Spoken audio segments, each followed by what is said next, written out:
C'est un beau cadeau de Noël à la suite d'une demande franco-belge. La culture foraine a été inscrite au patrimoine mondial immatériel de l'UNESCO. Début décembre, Jean-Paul Favant, le fondateur et directeur du Musée des Arts Forains de Paris, est avec nous pour nous parler aussi du lancement de son festival du merveilleux Joyeux Bercy qui ouvre ses portes demain. Bonjour, merci de nous avoir rejoints. Que représente pour vous cette inscription à l'UNESCO, la fin d'un long combat? Je précise que vous êtes à l'initiative de ce projet.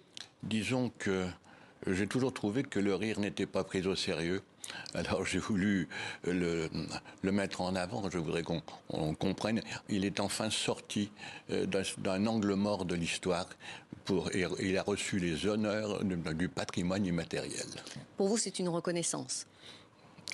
Et en quoi cette reconnaissance donc, de l'UNESCO peut changer le regard que l'on porte parfois sur le monde forain ? Changer le regard sur la fête en général, le monde forain bien sûr, mais la fête en général. Encore une fois, je viens de vous dire, on va prendre au sérieux des choses qui jusqu'à présent étaient superflues. Et est-ce que cette reconnaissance de l'UNESCO peut apporter du public étranger ? Elle est toute récente.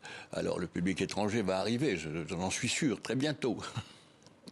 Votre parcours est pour le moins atypique. Vous êtes un ancien antiquaire, comédien et marchand d'art et vous êtes propriétaire du célèbre musée des Arts Forains de Paris. Vous habitez sur le site. Qu'est-ce qu'on y trouve et d'où viennent ces milliers d'objets ? Ils viennent d'une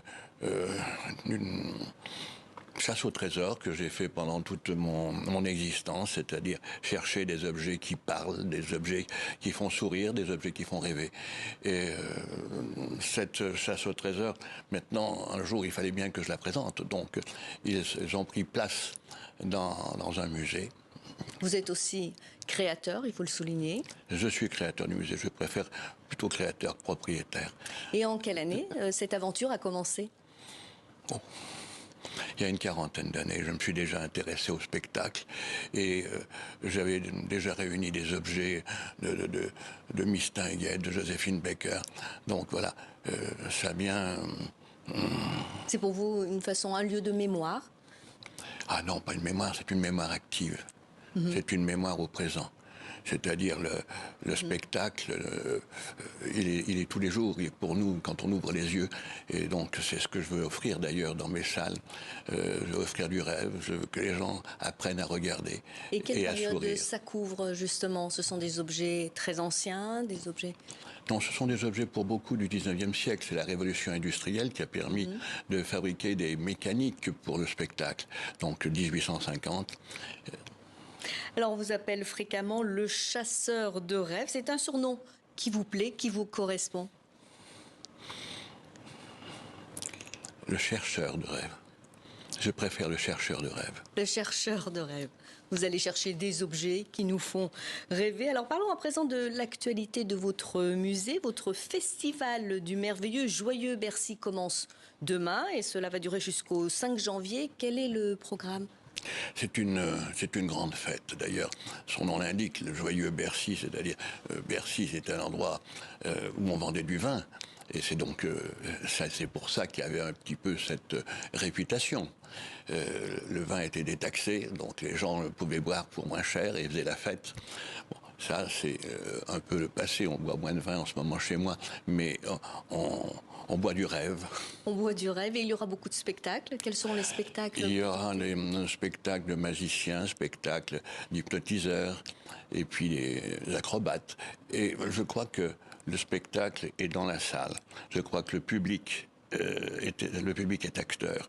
Donc le spectacle, et avec les 4000 personnes qui viennent, chacun emporte sa part. Est-ce que l'art du cirque rejoint l'art forain ?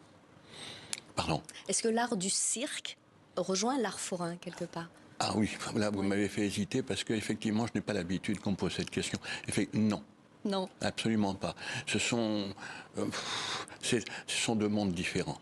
Les circassiens sont des artistes et les forains sont des industriels forains. Chacun tient à sa réputation. Et est-ce qu'à l'heure des réseaux sociaux, des jeux vidéo, est-ce que le monde forain attire encore les jeunes ?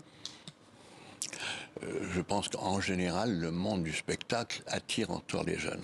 Et d'ailleurs, avec les nouvelles technologies qui se mélangent maintenant aux éléments anciens, qui les font revivre, qui leur redonnent du sourire, justement, eh bien, on le vit au présent. Alors c'est un lieu qui émerveille les enfants, c'est évident, mais qui fascine aussi les adultes. Pourquoi c'est un lieu magique, mais au-delà de ça, peut-être un lieu de rencontre, de partage? Bien entendu, on déambule, on est acteur, donc on participe réellement et on partage avec les gens des sourires et du jeu. Et ça, c'est de notre enfance à aujourd'hui, même encore aujourd'hui, les adultes prennent beaucoup de plaisir à aller dans les fêtes On foraines. a toujours cru que la fête était pour les enfants, mais en fait, regardez même Disney aujourd'hui, les adultes y vont pour eux et emmènent l'enfant à tout hasard. Merci beaucoup Jean-Paul Favon pour nous avoir plongé dans cet univers magique et merveilleux. Et je rappelle que votre festival du merveilleux Joyeux Bercy commence dès demain au musée des Arts Forains à Paris et qu'il dure jusqu'au 5 janvier. Merci d'être venu sur le plateau de TV5 Monde.